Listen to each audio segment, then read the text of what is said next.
జీవితమైన కార్యక్రమాలు నిర్వహిస్తుందాం. ఈనాటికి ముఖ్య వర్తమానికులు పురుషోత్తమ సోదరి గారు మనకు ఆనందకరం ఆశీర్వాదకరం వారి ముందుకు వస్తుండగా మన ప్రెసిడెంట్ గారు ప్రెసిడెంట్ గారు అలాగనే స్థానిక భారతి గారు ఎర్ర భారతి గారు పూర్ణమాలతో సంచరిస్తుండగా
డేవిడ్ అయ్యగారు కూడా మా మధ్య మాకు సంతోషకరం.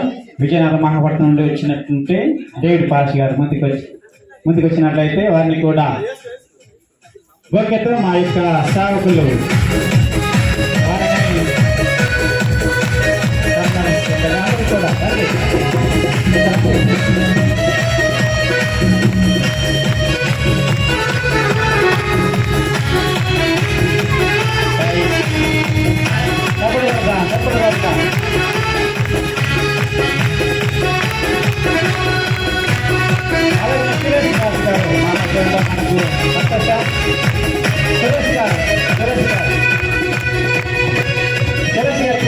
ఇచ్చి వారిని సన్మానిద్దాం, సత్కరిద్దాం. అందరూ కూడా అయ్యా 10 మంది చాలు.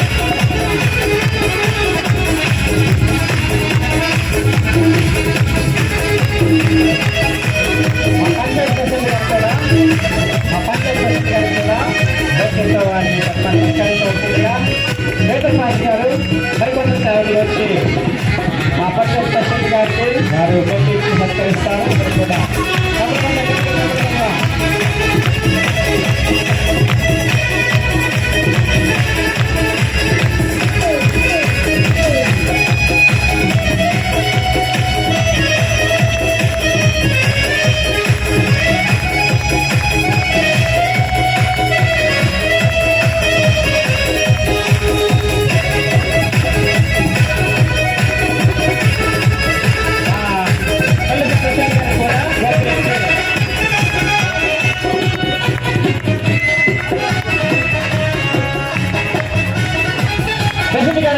వచ్చి సన్మానిస్తారు.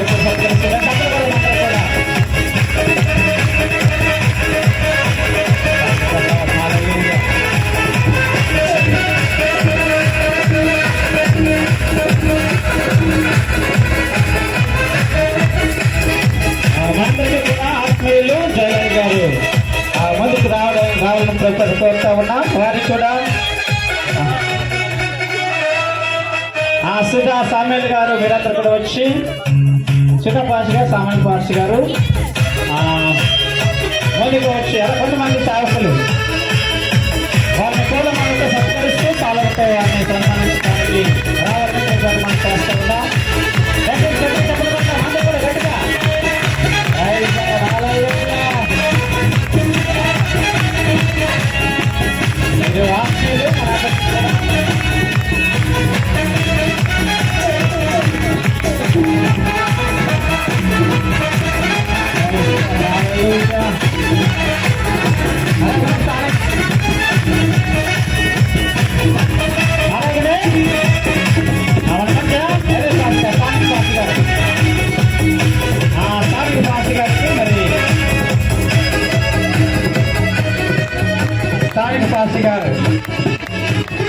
పాష గారు వచ్చి ఆ చైర్మన్ కూర్చుంటారా? యూత్ కమిటీ వారు ఎక్కడ ఉన్నారా? యూత్ కమిటీ వారు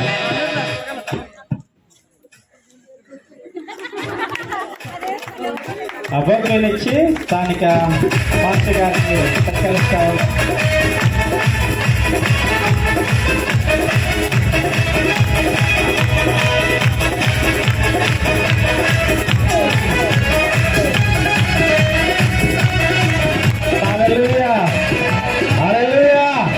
గట్టిగా చెప్తారు హల్లెలూయా. ఇంకా దగ్గరగా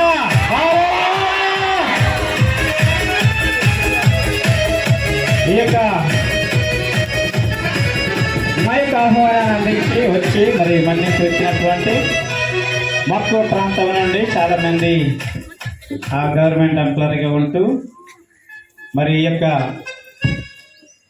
క్రిస్మస్ యొక్క ఆహ్వానాన్ని విన్ని మరి అందుకుని వచ్చినటువంటి మక్కు ప్రాంతం నుండి అలాగనే పరిసర ప్రాంతాల నుండి వచ్చినటువంటి దైవ సేవకులను సేవకురాళ్లను మరి సంఘాలను ప్రత్యేకంగా మిమ్మల్ని కూడా మేము ఆశాగౌరవంగా ఆహ్వానిస్తూ ఉన్నాం. అందరూ కూడా చప్పలు కొడితే వారందరినీ బట్టి కూడా చప్పలు కొట్టి దేవుని నామాన్ని ఆయన పరుచుకుంటాం. హల్లెలూయా హల్లెలూయా.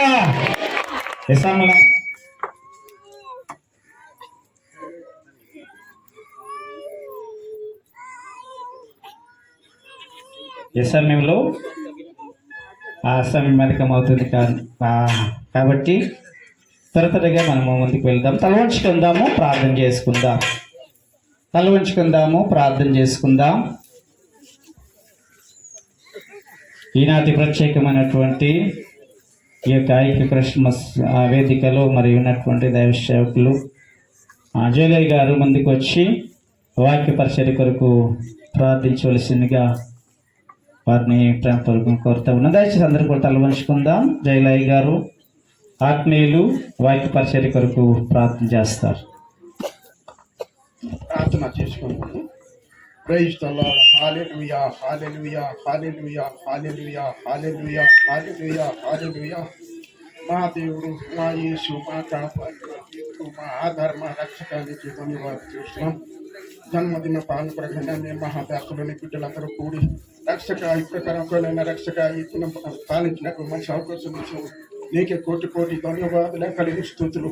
ఈ సమయంలో రక్షకుని మహాదాసులైన వాక్యవర్గమైన రక్షక వెళ్తుండగా ఈ మహాదాసులని పాదం చలిని సమర్పిస్తాం. మరుగుపరిచి రక్షక తోడుగా నీడగా ఉంటే అండకి దండగా ఉండి దాసుల ద్వారా మాట్లాడి మమ్మల్ని అందరినీ ఎనగల మనిషి ఇరాయిల హృదయం దయచేయండి. విశేష మీ ఆత్మ కోసం నుంచి ఆత్మధరం నడిపి చెయ్యండి. ప్రార్థన చేస్తున్నాం. చివరి దినంలో ఎలాగైనా రక్షకని కొరకు దినానికి త్వరపడగలము, సిద్ధపడగలము, చూపుదిలాగా దీపించగలము. ఎప్పుడైనా మమ్మల్ని అంతని సిద్ధపడిన భాగ్యం ఇచ్చింది. ఈ సేవాకార్యం అంతని పాదం చాలా సమర్పిస్తుంది. ఆత్మ కోసం నుంచి ఆత్మధరం నడిపించమని యేసు నామములో అడుగుతున్నాను.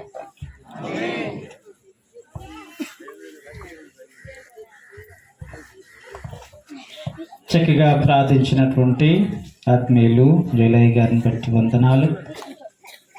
ఈ సమయంలో మరి ప్రత్యేకమైనటువంటి క్రిస్మస్ కానుక చేసుకోవాలని ఆశపడుతూ ఉన్నాం. తదనంతరము వాక్య పరిశీలనకు వెళ్దాం. మా యొక్క టీం వారు పేతురు పాస్టర్ గారు ముందుకు వచ్చి ఒక ప్రత్యేకమైన పాట పాడుచుండగా అందరం కూడా క్రిస్మస్ కానుక చేసుకుని వాక్య పరిశీలనకు వెళ్దాం. అయితే రండి. ఒక పల్లవి శరణము పాడుచుండగా మా యొక్క యవన బిడ్డలు మరి కానుకలను సేకరించడానికి రావాల్సిందిగా పరికరమని చేస్తున్నా. దయచేసి యవన బిడ్డలు, స్థానిక సంఘ బిడ్డలు ఎవరైనా సహకరించండి.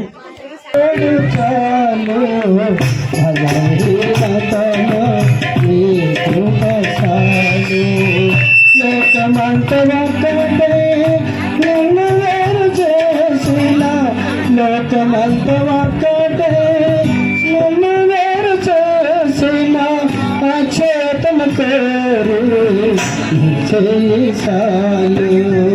అచేతన పేరు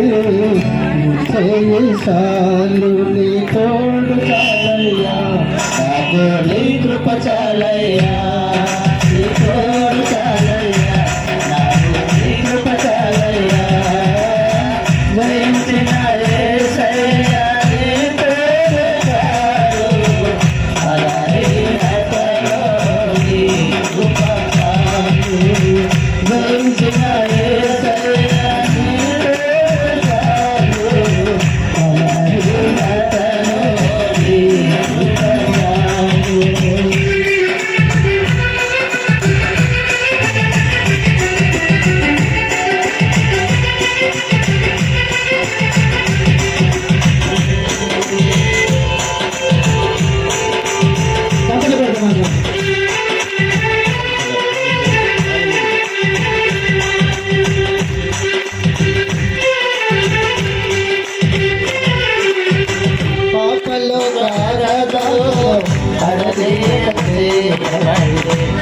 ప్రియుల లోకములో స్నేహబంధమయ్యావు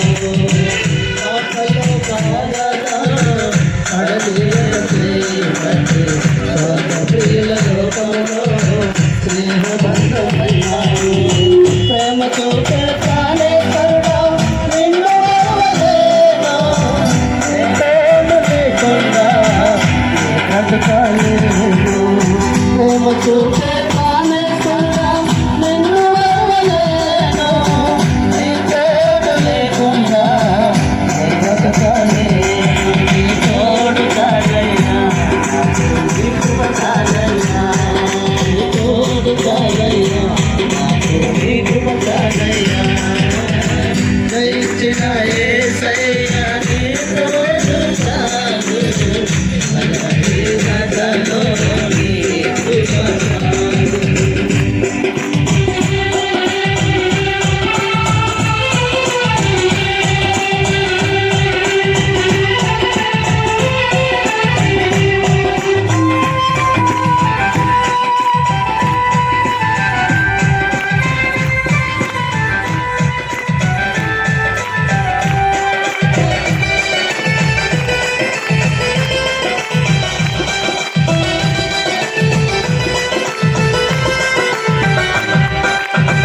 అంధకారతో నన్ను ఆవేశించమని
స్తోత్రముల దేవా స్తోత్రం స్తోత్రం స్తోత్రముల తండ్రి మహాపరిశుద్ధుడా మహోన్నతుడా సర్వోన్నతుడా నీకు వందనాలు స్తుతులు స్తోత్రాలు చెల్లిస్తున్నాం ప్రభా ఈ దినము నా ప్రభా నా తండ్రి ఐక్యత కలిగినట్టు ప్రభా ఈ యొక్క ఫెలోషిప్ అంతటిని బట్టి నీకు వందనాలు ఈ యొక్క ఐక్య సదస్సులో నా ప్రభా నీవు నా తండ్రి మంచిగా ఉండి క్రమంగా చక్కగా ప్రతి ఒక్క విషయంలో జరిగించినందుకు నీకు వందనాలు జరుగుతున్నందుకు నీకు వందనాలు స్తోత్రాలు చెల్లిస్తున్నాం దేవా నీకు వందనాలు ఇదిగో నా ప్రభా నీ బిడలు నేను వారి పెదవులు ఇప్పిన తండ్రి ఇదిగో నా తండ్రి ఇప్పటికి ఇప్పించిన ప్రతి ఒక్క కానుకలను దీవించండి ఆస్వాదించండి 30 60 100 దీవెన ఆశీర్వాదంతో నింపి అదంతా కూడా నా ప్రభు నీ సన్నిధానంలో నీ సేవ పరిచయం కొరకు వాడబడే కృపనట్టి భాగ్యమును దయచేసి ఇచ్చినటువంటి ప్రతి ఒక్క బిడ్డను దీవెన ఆశీర్వాదంతో నింపి నడిపించి మహిమ పొందుకున్నాం యేసయ్య నామంలో ప్రార్థన చేసి వేడుకొచ్చున్నాం జీవం గల పరమ తండ్రి గట్టిగా అభిగ్రహ సభ్యులు కొడదాం మరి ఉన్నత విద్యను విద్యార్థులకు అందిస్తూ దేవుని యొక్క పరిసరాల్లో వాడబడుతున్నటువంటి రవికుమార్ గారు క్లుప్తంగా గ్రీటింగ్స్ అందిస్తూ అలాగనే వారి జీవిత సాక్ష్యాన్ని కూడా పంచుకున్నారు. వారిని మనము ఎంతగానో అభినందించాలి, వారి కొరకు ప్రార్థించాలి. ఈ సమయంలో మరి ఈ దినానికి ముఖ్య ప్రసంగికులుగా ఏర్పాటు చేయబడినటువంటి దైవ సేవకులు రెవరెండ్ పురుషోత్తం గారు విజయవాడ నుండి సుదీర ప్రాంతం నుండి మన మధ్యకి విచ్చేస్తున్నారు. వారి రాకడ కొరకు మనందరం కూడా ప్రార్థించాం. వారు సురేష్ గారు అలాగనే డేవిడ్ పాష్ గారి ద్వారా మా ఫెలోషిప్ వారికి పరిచయం అయ్యారు. వారు మాకు దొరకటం, మాకు పరిచయం కావడం మాకెంతో ఆశీర్వాదం. మరి ఈ సభకు రావడం మేమంతగానో ఆనందిస్తూ ఉన్నాం. వారు మన మధ్య ఉన్నారు, చప్పలు కొడుతూ మిగతా సమయాన్ని అంతటి కూడా వారిని వాక్యం కొరకు కేటాయిస్తారు. అందరూ చక్కగా విన్నారు. Praise the Lord. Hallelujah. Hallelujah.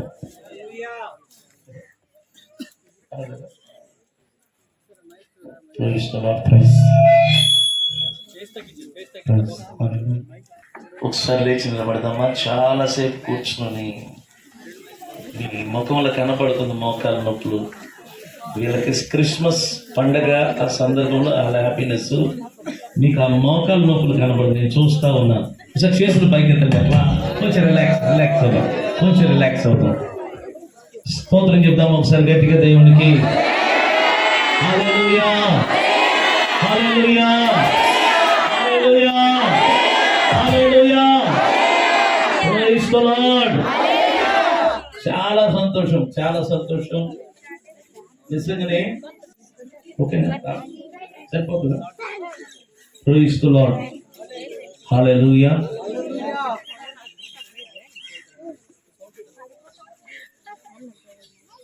Praise the lord. ఒకసారి ఈ కోరస్ పాడదామా? మీకు అందరికి తెలిసిన కోరస్.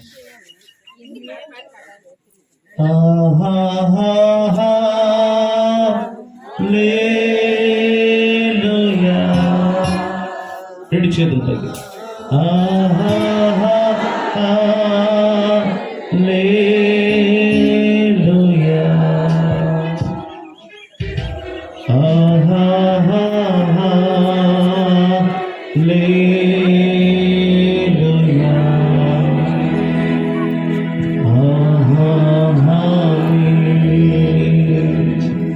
మరొకసారి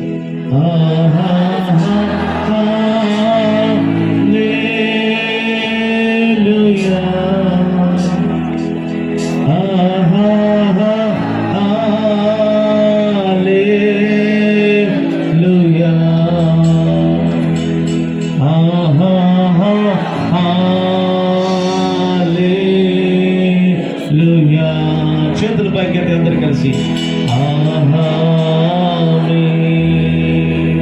కృపా సత్య సంపూర్ణ, కృపా సత్య సంపూర్ణ స్తోత్రం.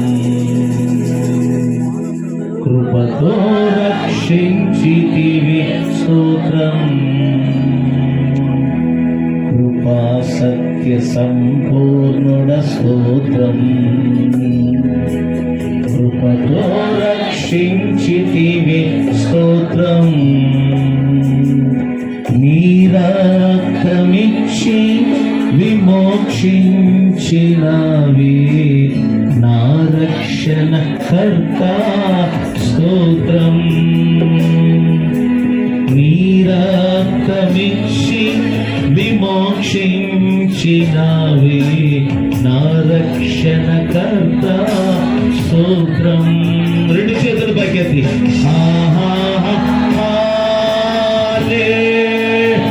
హల్లెలూయా,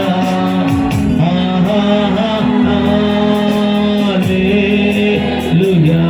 అందరూ హల్లెలూయా,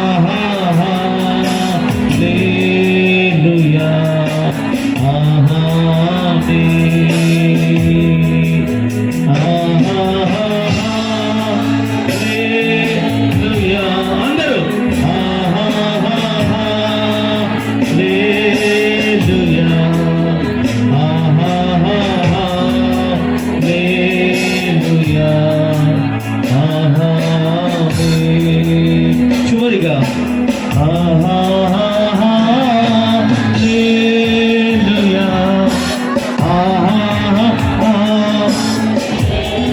అవునేసయ్యా, హల్లెలూయా.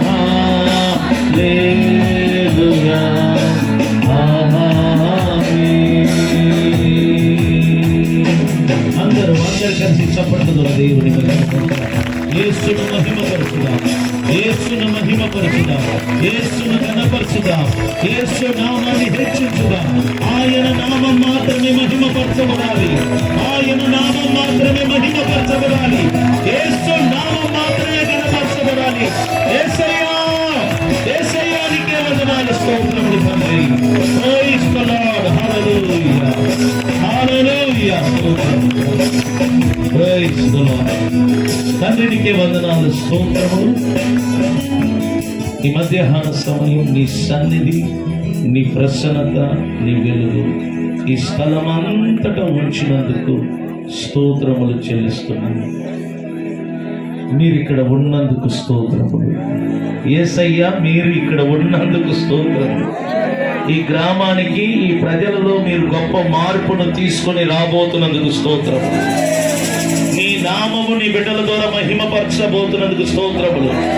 ఈ ప్రాంతములో సేవకులుగా పనిచేస్తున్న వారి సేవలో, వారి పరిచర్యలో మార్పు యేసు నామమున మీరు కలిగిస్తున్నందుకు స్తోత్రములు చెల్లిస్తున్నాను. నేను నమ్ముతున్నాను, గొప్ప మార్పు కలగబోతున్నది. ఈ ప్రాంతములో కలగబోతున్నది. ఈ ప్రాంతంలో గొప్ప ఉజ్జీవం రాబోతున్నది. ఈ ఆత్మ ద్వారా ఈ ప్రాంతమంతటా రక్షణ పొందబోతున్నారు. నమ్మిన వారు చప్పట్లు ద్వారా దేవుని స్తోత్రం చెప్పండి. ప్రైజ్ ది లార్డ్, హల్లెలూయా. కూడి వచ్చిన బిడ్డలందరిని బట్టి నీకే వందనాలు ప్రభువా. Very good.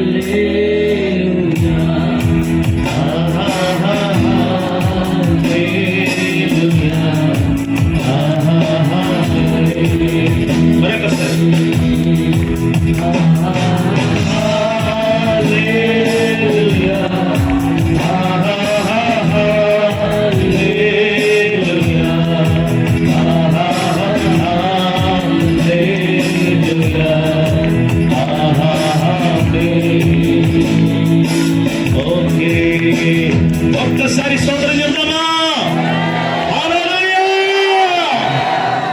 యేసు నామమున ప్రార్థన ద్వారా అడిగి వేడుకుంటున్నాము పరమ తండ్రి, ఆమేన్. కూర్చోండి. చాలా సంతోషం. బేస్ కలుసగలరా? Praise the lord. చాలా చాలా సంతోషం. సంతోషంగా ఉన్నాము అన్నవాళ్ళు మీ రెండు చేతుల పైకి స్తోత్రం చెప్పండి. Praise the lord. మంచిది ప్రియులారా. మొట్టమొదటిగా దేవుడు నాకు ఇచ్చిన ఈ సమయాన్ని బట్టి ఆ దేవాతి దేవునికి నేను వందనములు చెల్లించుకుంటున్నాను. రెండవదిగా ఈ ప్రాంత దైవ సేవకులకు అనగా Saluru tribal renewal pastors fellowship వారందరికీ నా శిరస్సు ఉంచి యేసు క్రీస్తు నామమున మీ అందరికీ నేను వందనాలు చెల్లించుకుంటున్నాను. ఆ యొక్క ఫెలోషిప్లో ఉన్న అధ్యక్షులకు, సెక్రటరీ, మెంబర్స్ అందరికీ వందనాలు చెల్లించుకుంటున్నాను. అలాగనే సహోదరులు జయరాజ్ గారికి కూడా నేను వందనాలు చెల్లించుకుంటున్నాను. అలాగనే నన్ను ఈ ప్రాంతానికి తీసుకొచ్చిన మా సహోదరులు సురేష్ అయ్య గారికి, అలాగనే డేవిడ్ అయ్య గారికి కూడా నేను వందనాలు చెల్లించుకుంటున్నాను. ఇంతగా ఓపికగా కూర్చున్న మీ అందరికి నూరంతలు వందనాలు చెల్లించుకుంటున్నాను. మీరు లేకపోతే ఇక్కడ ఉత్సాహం లేదు. గట్టిగా చాలా సంతోషం. అలాగనే చక్కగా పాట పాడావు నాన్న, గాడ్ బ్లెస్ యూ. మీరు వాయిస్తున్నప్పుడు మిమ్మల్ని చూస్తున్నాను. చాలా బాగా చేశారు.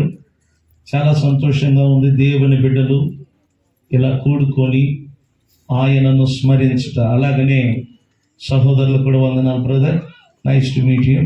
చాలా సంతోషం మిమ్మల్ని చూడటం. అలాగనే అంతసేపు ఓర్పుతో క్యాంప్ పట్టుకొని ఉన్న నీకు కూడా వందనాలు. ఆయన కూడా చప్పట్లు కొట్టండి. చాలా సంతోషం ఉంది. వాస్తవానికి నిన్నటి దినం మాకు 40 రోజుల ఉపవాస ప్రార్థన కంప్లీట్ అయింది. అక్టోబర్ 22వ తారీఖు నుండి మాకైతే డిసెంబర్ 10వ తారీఖున 40 రోజుల ఉపవాస ప్రార్థన పూర్తి అవ్వాలి. నవంబర్ 1వ తారీఖు నుంచి డిసెంబర్ 10 వరకు మా షెడ్యూల్ అన్నమాట, 40 డేస్. మీ ఫెలోషిప్ ఏర్పాటు చేసిన ఈ సెమీ క్రిస్మస్ కోసం ఆ డేట్ని నేను మార్చుకున్నాను. ఎట్లా అంటే నవంబర్ 1 నుంచి డిసెంబర్ 10 దాకా జరగాల్సి ఉంది.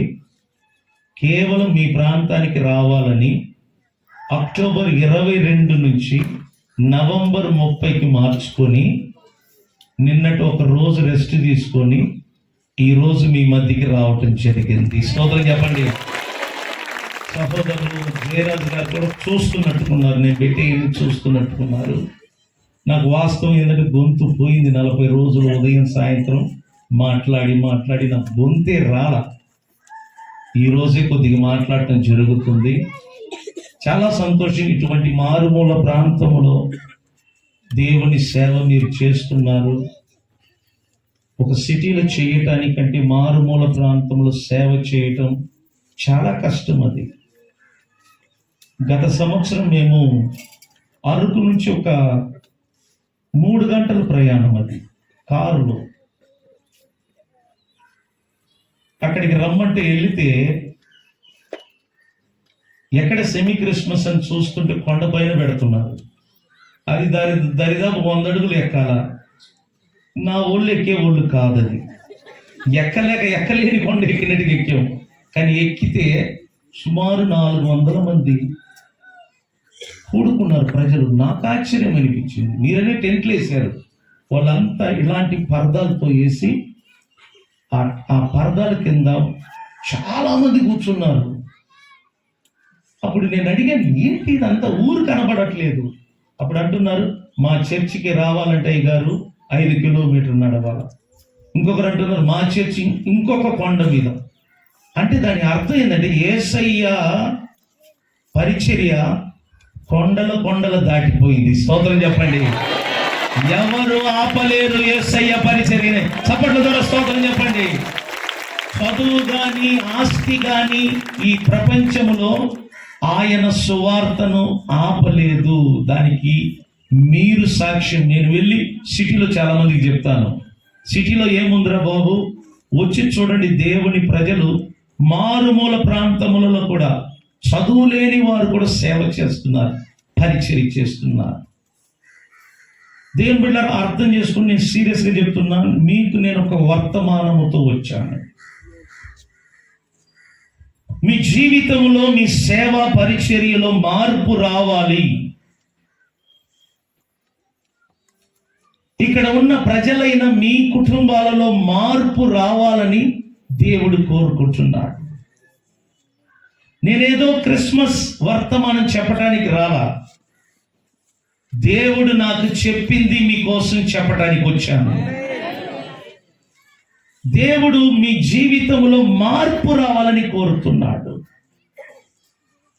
ప్రతి ఒక్కరూ జీవితంలో కుటుంబాలలో మార్పు రావాలని ప్రతి ఒక్కరు ఎదురు చూస్తున్నారు. ఆ మార్పు కోసం ఎన్నో ప్రయాసాలు పడుతున్నారు, కానీ మార్పు రావటం లేదు. యేసు ప్రభు ఎందుకు జన్మించాడు? ఈ సృష్టిలో మార్పు రావటానికి. అపవాది అయిన సాతాను వలన సృష్టి తారుమారుగా మారిపోయింది. ఎంతో చక్కని సృష్టిని సాతాను ఆదామును అవ్వమ్మను మోసగించి వారిని తన మాటకు లోబర్చుకొని ఈ సృష్టిని తారుమారుగా చేసింది. పాడైన ఈ సృష్టిని దేవుడు తన కుమారుడైన క్రీస్తును ఈ లోకానికి పంపి ఒక మార్పును తీసుకురావాలని కోరుతున్నాడు. కానీ మార్పు రావటం లేదు. ఎక్కడ చూసినా యేసు ప్రభునందు విశ్వాసము కలిగిన విశ్వాసులు ఎంతమంది పెరుగుతున్నారు, కానీ విశ్వాసుల జీవితాలలో మార్పు రావటం లేదు. విశ్వాసులు పెరిగిపోతున్నారు. ఎక్కడ చూసిన విశ్వాసులు, ఏ మూలకి వెళ్ళిన విశ్వాసులకు కొదువు లేదు, కానీ వారి జీవితంలోనే కొదువు కనబడుతుంది. వారి జీవితంలోనే మార్పు కనబడటం లేదు. అందువలన కొన్నిసార్లు విశ్వాసులు కూడా వారి విశ్వాసమును విడిచిపెట్టి లోకం వైపు తిరుగుతున్నారు. ఎందుకో తెలిసిన, మార్పు రావటం లేదు. దేవుడు నాకు చెప్పింది చెప్తున్నాను. మీలో, మీ సేవలో, మీ కుటుంబాలలో, మీ పరిచర్యలో మార్పు రావాలని కోరుకుంటున్నారు. మీ జీవితంలో మార్పు రావాలి. బైబిల్ ఏమంటుందో చూడండి. మన ప్రభు అయిన యేసు క్రీస్తు యొక్క కృపను మీరు ఎరుగుదురు కదా. ఆయన గొప్ప ధనవంతుడై ఉండి మీరు తన దారిద్ర్యము వలన ధనవంతులు కావలేనని, ఏంటంట, మీరందరూ ధనవంతులు కావలేనని దేవుడు కోరుచున్నాడు. స్తోత్రం చెప్పండి. ఏమవ్వాలని దేవుడు కోరుచున్నాడు? చూడు, మనం ఏమవ్వాలంట? ధనవంతులము కావలేనని. 2 కొరింథీయులకు రాసిన పత్రిక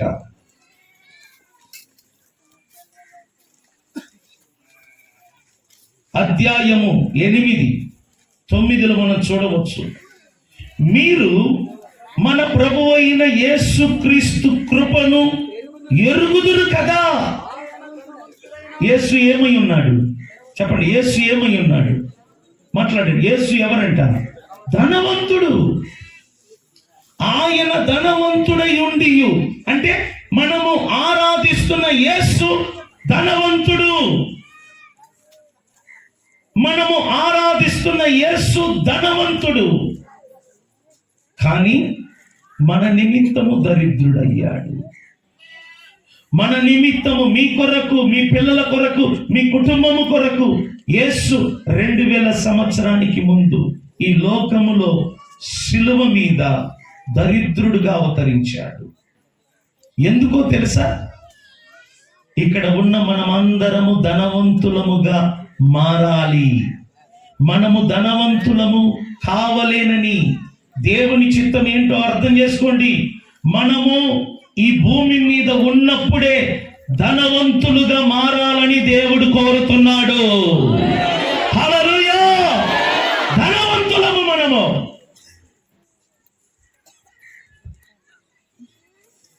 అబ్రహాము ఎవరు? బైబిల్ అంటుంది గొప్ప ధనవంతుడంట.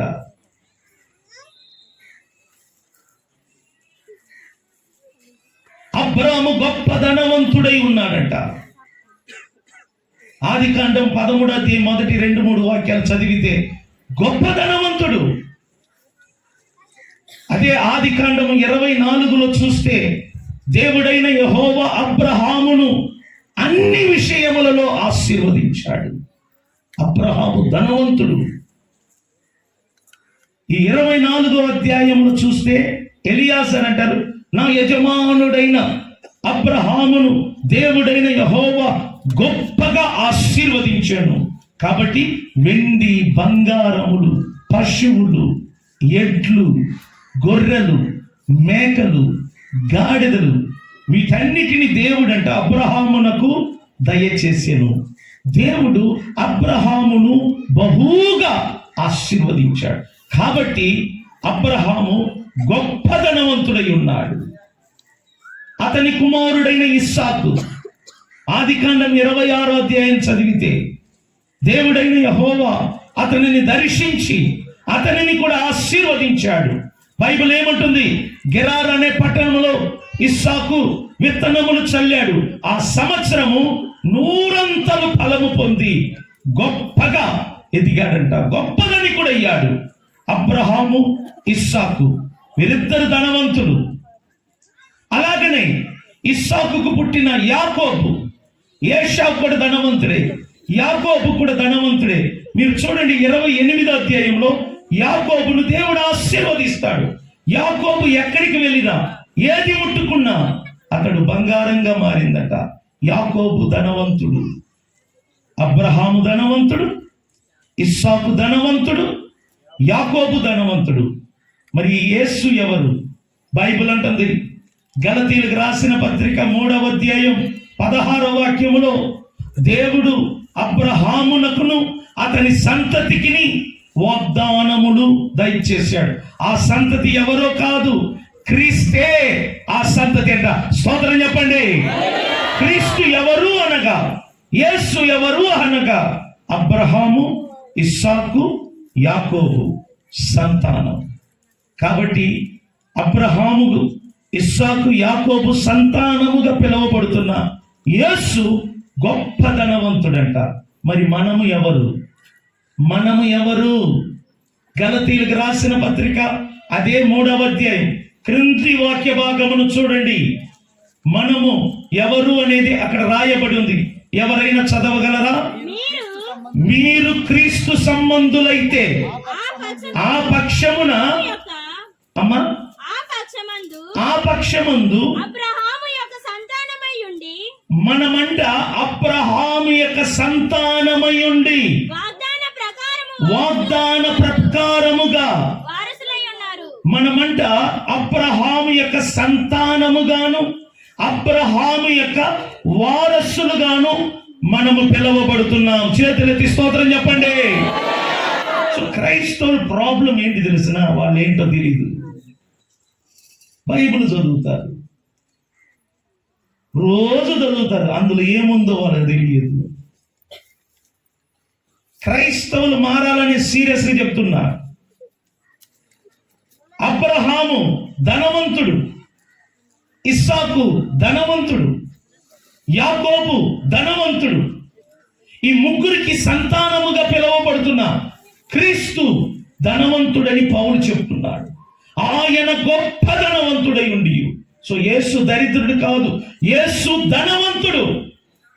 అలాగనే ఆ యేసు క్రీస్తునందు విశ్వాసం ఉంచిన విశ్వాసులైన మీరు, సేవకులైన మీరు, ఇక్కడ వాక్యం చెప్తున్న నేను ఎవరో తెలుసా? అబ్రహాము సంతానముగాను అబ్రహాము యొక్క వారసులుగా పిలువబడుతున్నాం.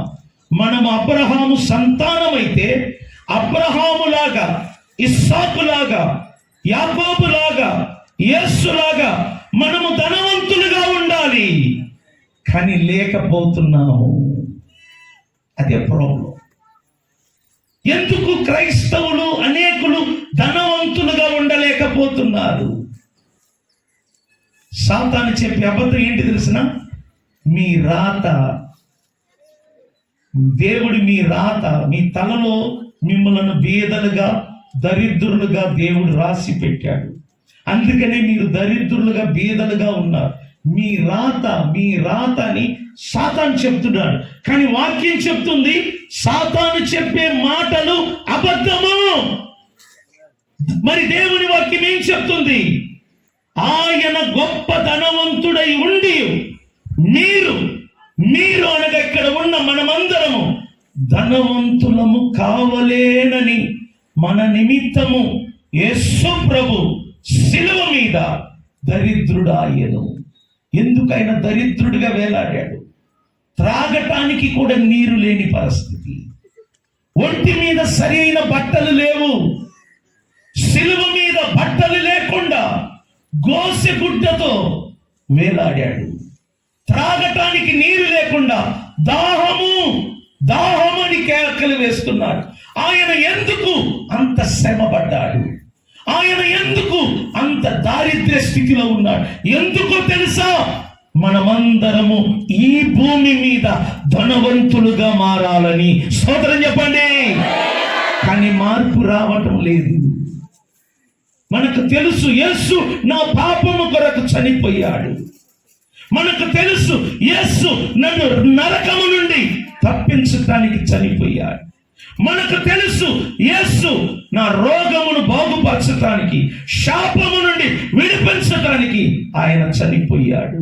కానీ మనకు తెలియనిది, మనలను ధనవంతులుగా చెయ్యాలనే ఆయన సిలువ వేయబడ్డాడు. మనము ధనవంతులముగా మారాలి, ధనవంతులుగా మారాలి. నేను అదే చెప్తున్నాను. దేవుని బిడ్డలు ధనవంతులుగా మారితే, నీ ఇల్లు, నీ వాకిళ్ళు మారితే, నీ స్థితిగతులు మారితే, నీ చుట్టూన్న అన్య జనులు నీ ఎదుట వచ్చి సాగిలపడతారంట. స్తోత్రం చెప్పండి. ప్రాబ్లం ఎందుకు? అన్యులు యేసు ప్రభును తక్కువ చూపు చూస్తున్నారు. అన్యులు ఎందుకు దేవుని మందిరాన్ని తక్కువగా మాట్లాడుతున్నారు? అన్యజనులు ఎందుకు పాస్టర్లను చీపుగా మాట్లాడుతున్నారు? ఒకటే కారణం, మార్పు లేదు. పాస్టర్లో కానీ విశ్వాసంలో కానీ మార్పు లేదు, స్థితిగతుల్లో మార్పు లేదు. కానీ యేసు ప్రభు మనం మారాలి, మనము ధనవంతులుగా మారాలి. ఆయన చనిపోయాడు, మన కోసమైన దరిద్రుడయ్యాడు. కానీ మనము ధనవంతులు ధనవంతులుగా మారలేకపోతున్నాం. ఎందుకు? దేవుడు అదే మీకు చెప్పమంటున్నాడు ఈ మధ్యాహ్న సమయం. నా బిడ్డలు ఎందుకు ధనవంతులుగా మారలేకపోతున్నారు? నా సేవకులు ఎందుకు ధనవంతులుగా మారలేకపోతున్నారు? నా మందిరానికి వస్తున్న వారు ఎందుకు ధనవంతులుగా మారలేకపోతున్నారు? నా మందిరములో పాటలు పాడుతున్నవారు, నా మందిరములో ఆరాధన చేస్తున్నవారు ఎందుకు ధనవంతులుగా మారలేకపోతున్నారు? నీవు వెళ్ళి చెప్పు ఈ ప్రజలకు. ఎందుకో తెలుసా? ఎంతమంది ఆసక్తితో ఆ మాట వినాలని ఎదురు చూస్తున్నారో చేతులకి స్తోత్రం చెప్పండి. మీరు ఎందుకు మీ జీవితంలో, మీ కుటుంబంలో మార్పు రావటం లేదు? మీ కుటుంబాలలో ఎందుకు ఇంకను ఆ దారిద్ర్యము, ఆ భేద స్థితి మీ కుటుంబంలో ఉంటుంది? ఎందుకు మారట్లేదు? మనం ఆరాధించే దేవుడు సృష్టికర్త. యేసు తన నోటి మాటలతో కలగజేసిన వాడు. మనం ఆయన బిడ్డలము. యేసు సింహాసనములో ఉన్నాడు, మనము ఈ భూమిలో ఉన్నాం. కానీ మనం ఎందుకు బాధపడుతున్నాం? మనం ఎందుకు ఇబ్బంది పడుతున్నాం? మన పిల్లలు ఎందుకు చదవలేకపోతున్నారు? మన పిల్లలకు ఫీజులు కట్టలేకపోతున్నాం, సరి అయిన మందిరము కట్టుకోలేకపోతున్నాం, సరి అయిన బట్టలు వేసుకోలేకపోతున్నాం, సరి అయిన ఇల్లు కట్టుకోలేకపోతున్నాం. కాబట్టి కదా అన్యజనులు ఏలు పెట్టి చూపిస్తున్నారు, మీ ప్రభు మీకు ఏ సహాయము చెయ్యట్లేదు. దేవుని బిడ్డలారా, అర్థం చేసుకోండి, మనం మారాలా, ఆర్థికంగా మారాలా. మీకు ఒక చిన్న ఉపమానం చెప్తున్నా. ఈ మాట ప్రసంగి గ్రంథంలో ఉంది, 9వ అధ్యాయంలో. ఇంటికి వెళ్ళి చూడండి, నాకు రెఫరెన్స్ గుర్తు రాలేదు. ఫస్ట్ వినండి. ఒక పట్టణం ఉందంట. ఆ పట్టణము చాలా చిన్నది. ఆ పట్టణానికి ఒక రాజు ఉన్నాడు. వినాలి. ఆ చిన్న పట్టణం మీదకి గొప్ప రాజు యుద్ధాన్ని ప్రకటిస్తున్నాడు. ఏమని? మీ పట్టణం మీదకి నేను యుద్ధం చేయబోతున్నాను, సిద్ధం కండి అని గొప్ప రాజు చిన్న పట్టణం మీదకి యుద్ధాన్ని ప్రకటించాడు. ఈ చిన్న పట్టణానికి కొంతమంది ప్రజలే ఉంటారు, ఒకే ఒక రాజు. ఆ రాజు ఆ ప్రకటనను విని పట్టణాన్ని, ప్రజలను విడిచిపెట్టి పారిపోయాడు. అప్పుడు చూడండి, ప్రజలందరూ కూడా, అయ్యో మనలను ఏలుబడి చేయు రాజు మనలను విడిచిపెట్టి వెళ్ళిపోయాడు, ఇక మనలను ఎవరు రక్షిస్తారని కన్నీరు కారుస్తున్నారు. అందులో ఒక జ్ఞానవంతుడు ఉన్నాడంట, జ్ఞాని. కానీ వాడి సమస్య ఏంటంటే బీదవాడు.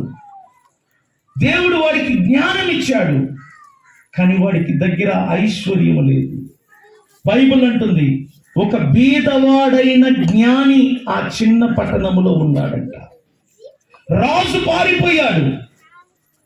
ఈ గొప్ప పట్టణానికి చెందిన రాజు యుద్ధానికి వచ్చినప్పుడంట, బీదవాడైన ఈ జ్ఞాని తన జ్ఞానముతో ఆ గొప్ప రాజుతో యుద్ధం చేసి ఆ రాజును జయించి ఈ ప్రజలను కాపాడాడు. స్తోత్రం చెప్దామా?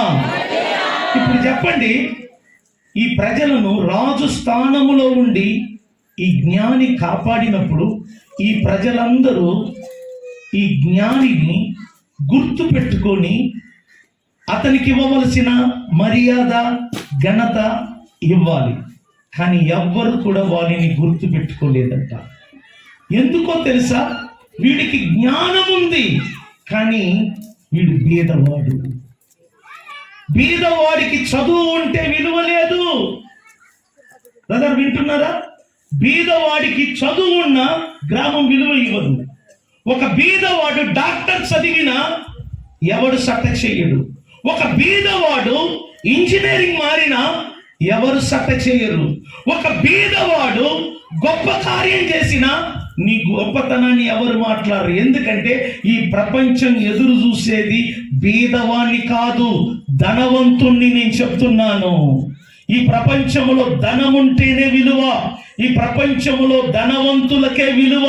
అందుకే నేను చెప్తున్నా, దేవుని బిడ్డలైన మనమందరము రానున్న రోజుల్లో ధనవంతులుగా మారాలని ఆ దేవుడు కోరుతున్నాడు. స్తోత్రం చెప్పండి. నాకు తెలుసు మీలో గొప్పవారు ఉన్నారు, చదువుకున్న వారు ఉన్నారు, డాక్టర్లు ఉన్నారు, ఇంజనీరింగ్ ఉన్నారు, ఎమ్మెల్యేలు ఉన్నారు, సర్పంచులు ఉన్నారు. కానీ మీరు భేద స్థితిలో ఉంటే మిమ్మల్ని ఎవ్వరు కూడా పట్టించుకోరు. నేను డాక్టర్ చదివానండి అను, వాళ్ళు డాక్టర్ని చూడట్లా, పట్టాన్ని చూడట్లా. నీకెంత ఆస్తి ఉంది, నువ్వు భేదవాడవా ధనవంతుడు, ఇదే చూస్తున్నాడు. అందుకే నేను ఏమంటున్నానంటే, దేవుని బిడ్డలు భూమిలో ధనవంతులుగా మారాలా. స్తోత్రం చెప్పండి. ఇక లాభము లేదు, ఇక లాభము లేదు. నేను చెప్తున్న పాస్టర్లకి, సైకిల్ 2 వీలర్లుగా మారాలా, 2 వీలర్లు 4 వీలర్గా మారాలా. స్తోత్రం చెప్తామా? అయ్యో నా కాడ లేదు, వద్దు, ఆ మాట అనకూడదు. మన దేవుడు ధనవంతుడు, మన దేవుడు ధనవంతుడు. చప్పట్లు తట్టండి. ఆ దేవుడు మీలో మార్పు కలగాలని కోరుతున్నాడు. ఇది దేవుని స్వరం, దేవుని మాట. ఎందుకు మనం ఇంకనూ బీదలుగా ఉంటున్నాం? మన పిల్లలు ఎందుకు బీద స్థితిలో ఉన్నారు? మనం ధనికులుగా మారాలంటే ఏం చెయ్యాలి? దేవుడు ఏమంటున్నాడు చెప్తున్నాను, వినండి. ద్వితీయోపదేశ కాండము అధ్యాయము 15.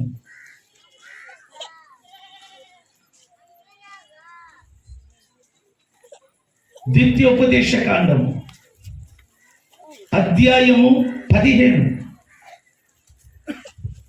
నేను చదువుతున్నాను.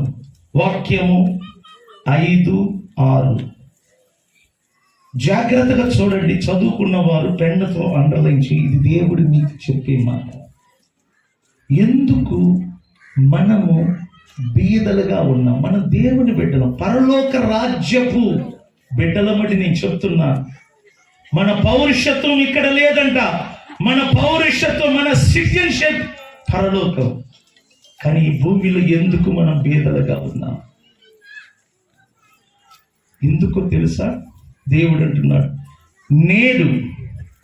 నేను నీకు ఆజ్ఞాపించుచున్న ఈ ఆజ్ఞలన్నిటినీ అనుసరించి నడుచుకొనుటకు నీ దేవుడైన యెహోవా మాట జాగ్రత్తగా వినిన ఎడల, రాసుకోండి, మీలో బీదలు ఉండరంట.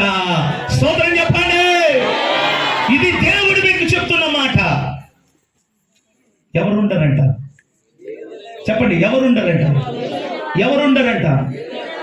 ఎప్పుడు ఉండరంట?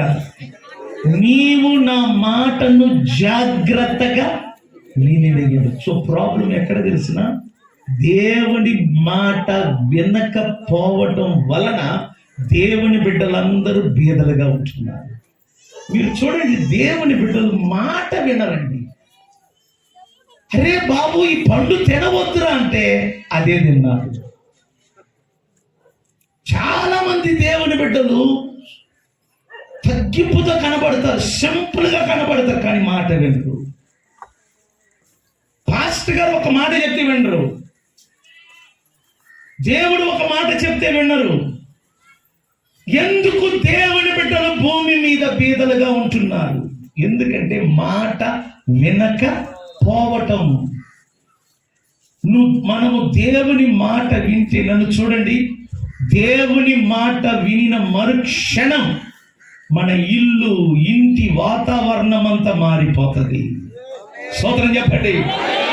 పాస్టర్లకు చెప్తున్న, రెప్ప పాటులో మీ సేవ, మీ పరిచర్య మారిపోతారు. ఎంతో సేపు కాదు, జస్ట్ ఒక్క మాట వింటేనంట చరిత్ర మారుతుంది. దేవుడు మోషేను దర్శించాడు.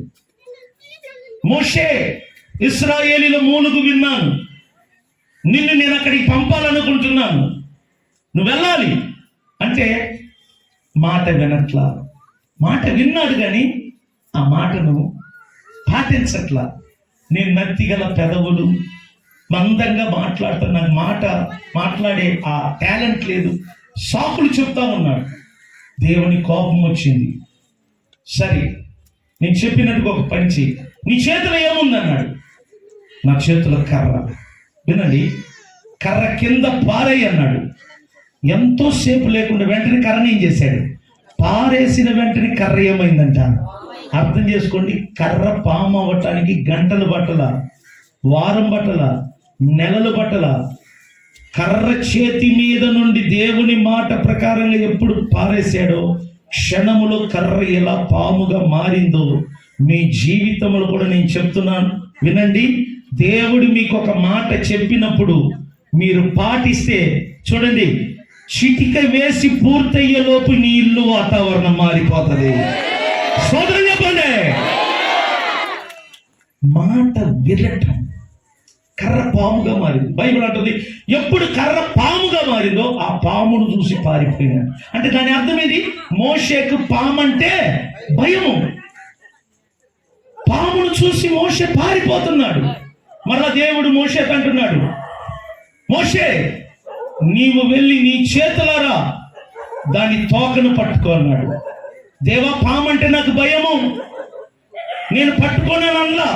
దేవుడు చెప్పగానే పాము తోకను పట్టుకున్న వెంటనే పాము ఏమైందంట, కర్ర పాముగాను పాము కర్రగా మారింది. ఎప్పుడు మారింది?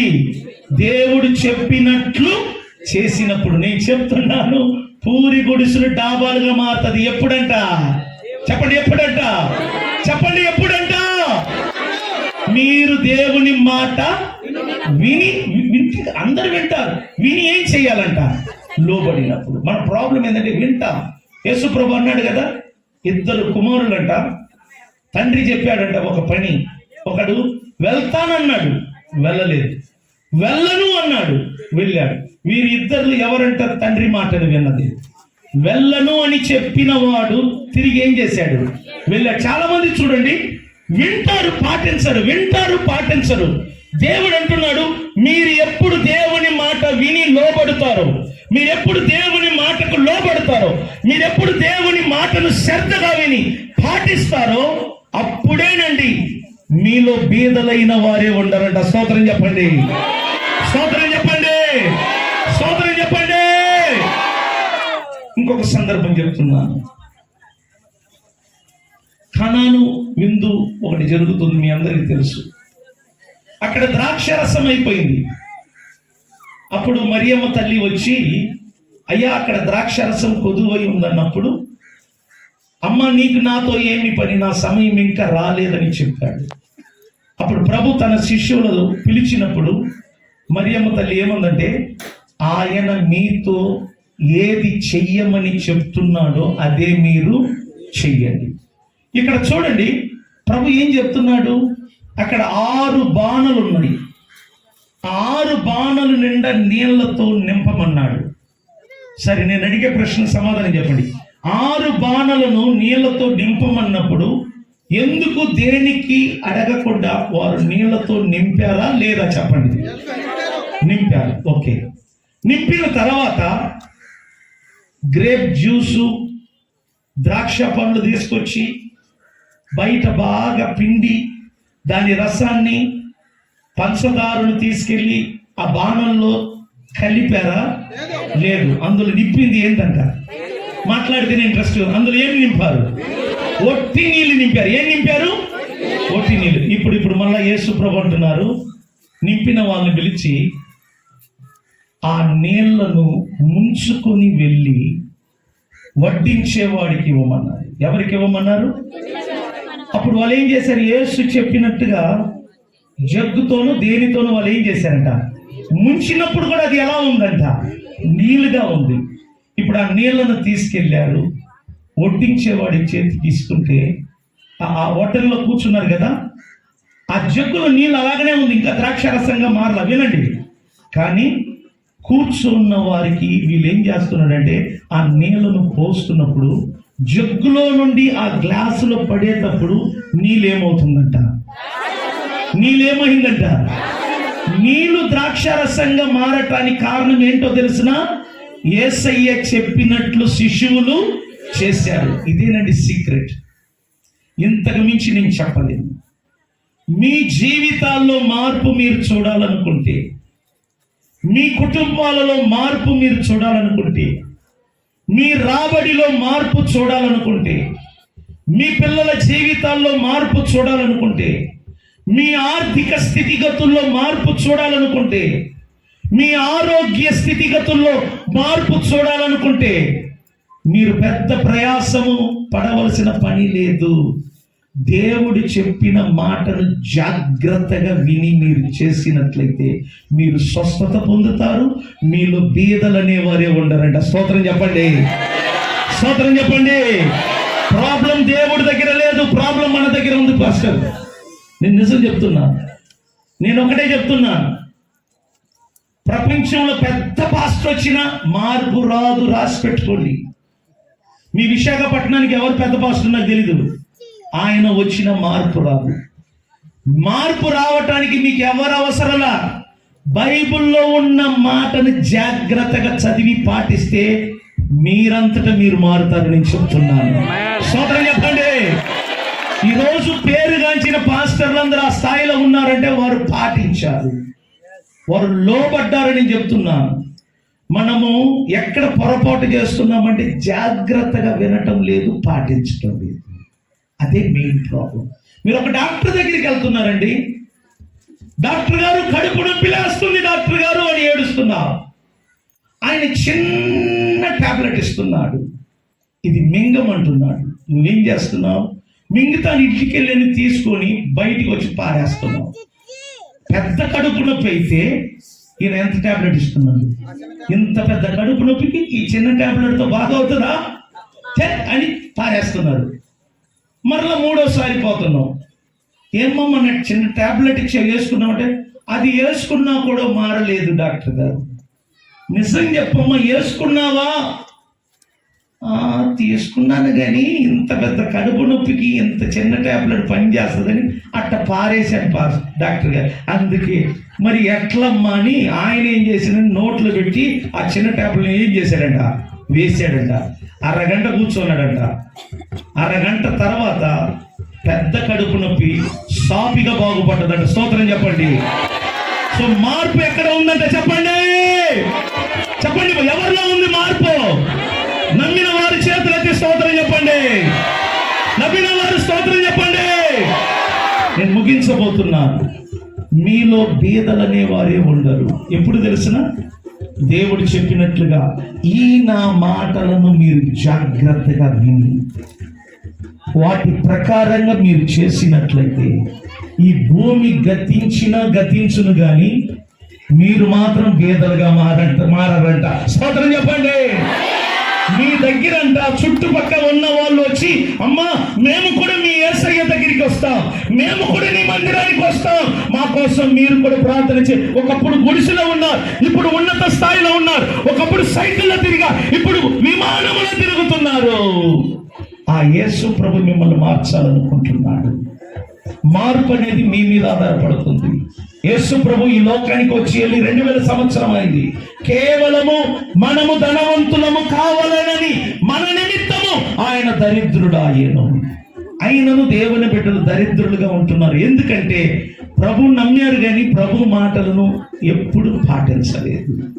పాటిస్తాను, ఇక నుండి ప్రభు మాట ప్రకారంగా జీవిస్తాను అన్న వాళ్ళు ఒకసారి లేచి నిలబడదాం ప్రభు సన్నిధిలో. అందరు లేచి నిలబడదాం ప్రభు సన్నిధిలో. అందరికి కూడా లేచి నిలబడదాం.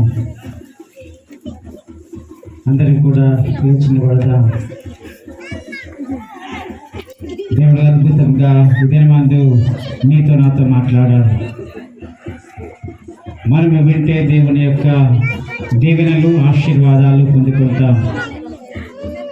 వారు మనకు ఉన్నతమైనటువంటి స్థితిని చూడాలని దేవుడు ఆశపడుతూ ఉన్నాడు. కాబట్టి మనం దేవుడి మాటలు విని జాగ్రత్తగా వాటిని అనుసరించి నడిస్తే దేవుడు మనల్ని, మన కుటుంబాలను ఉన్నతమైన స్థితిలో ఉంచడానికి దేవుడు ఇష్టపడుతూ ఉన్నాడు. చక్కగా వాక్యం అందించినటువంటి ఆ విషయాలు బట్టి గట్టిగా చెప్పలు పడదాం. చెప్పలు కొట్టి అందరికీ కూడా వారిని అభినందిద్దాం. ఇదే ముందు మన యొక్క ప్రియతమ నాయకులు మన్యం పులి మన మధ్యకి ఇచ్చేస్తున్నారు. అందరూ ఒక చప్పలు కొడతాం. చప్పలు కొడుతూ వారిని ప్రేమపూర్వకంగా వారిని వేదిక పైన మనం ఆహ్వానించుకుందాం. మన రాజేంద్ర గారు, మన ప్రియతమ నాయకులు, మన ఆశాజ్యోతి రైతు బిడ్డ మన మధ్యకి ఇచ్చేస్తుండగా అందరూ కూడా గట్టిగా చప్పలు కొడుతూ వారిని ప్రేమపూర్వకంగా మనం ఆహ్వానించుకుందాం. మన్యం పులి